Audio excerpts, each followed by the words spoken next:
दुनिया नाइस लोगों को यूज करती है और डेंजरस लोगों से डील करती है, जैसे थॉमस शेल्बी।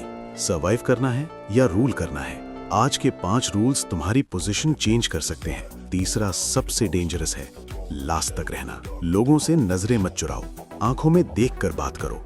जो नजरें झुकाता है वो अक्सर अपनी वैल्यू भी झुका देता है। तुम कंट्रोल में होते हो या इम्प्रेस कर रहे होते हो? हर बात का फौरन जवाब मत दो, साइलेंस को काम करने दो।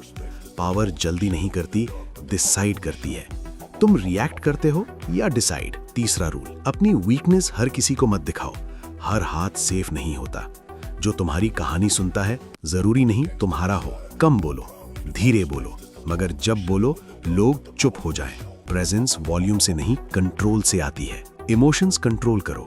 सबसे डेंजरस वो नहीं होता जो चिल्लाता है, बल्कि वो होता है जो खामोश रहता है। अब सच बताओ, सर्वाइव करना है या रूल?